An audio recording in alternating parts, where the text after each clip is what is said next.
We're talking about the last stand, the ultimate test of courage against truly impossible odds. And today, we're going to analyze just what forges such a legend. All right, first up, we're diving into the story of Saito Musashibo Benkei. This was a man whose legend is as big as he was. He was a Sohei, a warrior monk, and his story ends in one of the most famous acts of loyalty in all of Japanese history. So Benkei starts out as this lone wolf, this collector of swords, with a goal to defeat 1,000 samurai. But after his 999th victory, he finally gets bested by the brilliant general Minamoto no Yoshitsune. Now, instead of making an enemy, that defeat, it turned Benkei into Yoshitsune's most devoted follower. He fought by his side for years, right up until the very end, when they were betrayed and cornered by the people they thought were their allies. The situation at the Battle of Koromagawa was, well, it was hopeless. I mean, look at this. Yoshitsune's forces were just a handful of guys, completely trapped, and facing an army of 500. From a purely military point of view, this was over before it started. Victory was not on the table. And this is where the mission changes completely. With defeat staring them in the face, this isn't about winning a battle anymore. It's about preserving honor. Yoshitsune needed to commit seppuku, the ritual suicide of a samurai, and Benkei's only job was to buy him enough time to do it. And boy, did Benkei deliver. He chose his ground perfectly. A narrow bridge leading to the castle, a natural choke point. As wave after wave of soldiers came at him, he held that line all by himself. The legends say he cut down more than 300 enemy soldiers, literally building a wall of bodies. Eventually, the enemy commander, seeing his men couldn't get past, just ordered his archers to rain down arrows. Riddled, Benkei stopped moving, but he didn't fall. He just stood there, propped up by his spear, this terrifying figure holding an entire army at bay long after he was actually dead. His final, defiant stand gave his master the time he needed. For our next case study, let's jump forward about 400 years to Korea. Here, a totally different kind of last stand was orchestrated, not by one man on a bridge, but by an admiral at sea. We're talking about Yi Sun-shin, who is still considered one of the greatest naval commanders in history. But he had to face betrayal not just from his enemies, but from his own side too. Admiral Yi was a military genius. He repeatedly crushed the Japanese invasion fleets. But you know how these things go? His success made people at court jealous. He was framed for treason, stripped of his rank, thrown in prison, and tortured. He was only brought back after his replacement, who was completely incompetent, led the entire Korean Navy into a catastrophe, leaving the nation totally defenseless. So when he gets back in command, this is the nightmare he's facing. The once mighty Korean Navy is down to just 13 ships, and they're up against an enemy fleet of over 300.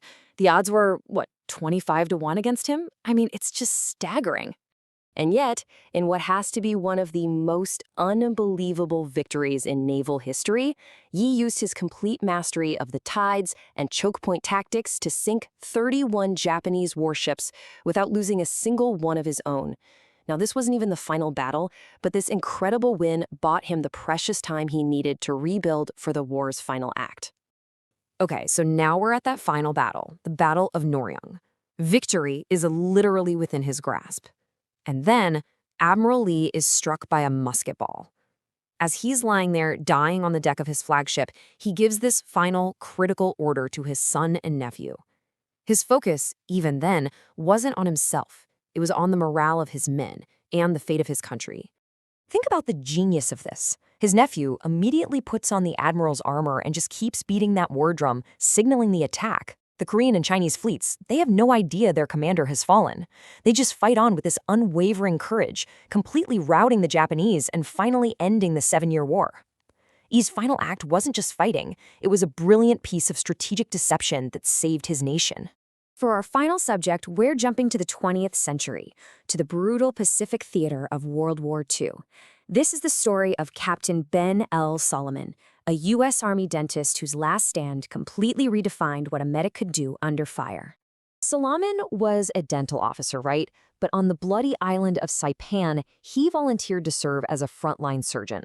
His aid station was set up just 50 yards behind the front lines, when thousands of Japanese soldiers launched one last, desperate banzai charge. They were determined to take as many Americans with them as they could. And in a matter of minutes, his medical tent is just completely overrun. He realizes the position can't be held, and his patients are about to be slaughtered. So Solomon makes a split-second critical decision. He yells at his fellow medics to get the wounded out, to get them to safety. He was going to stay behind and hold off the enemy. You can just imagine the chaos. The situation just escalated in seconds. This man, a doctor sworn to heal, is suddenly forced to fight. He shoots an enemy soldier who's literally bayoneting a wounded patient on a stretcher. He fights off several more inside his own tent. And then, after screaming his evacuation order, he runs out to a fallen machine gun crew, takes control of the weapon, and turns it on the charging enemy. When American forces finally retook the area, they found Captain Salomon's body slumped over the machine gun.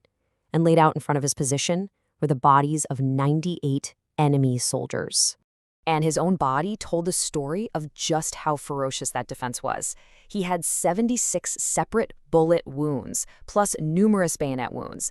And the evidence showed that he had somehow managed to reposition that heavy machine gun multiple times to get better firing angles. He just kept fighting, even while being mortally wounded, to make sure his comrades and his patients got away.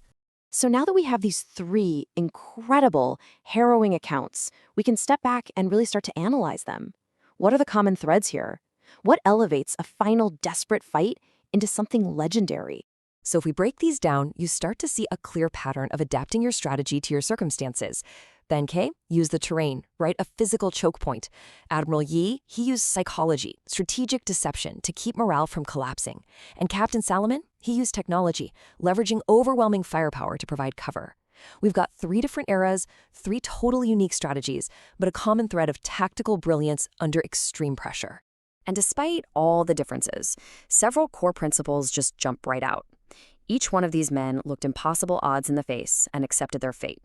Their sacrifice wasn't for themselves. It was for others, a master, a nation, their wounded comrades.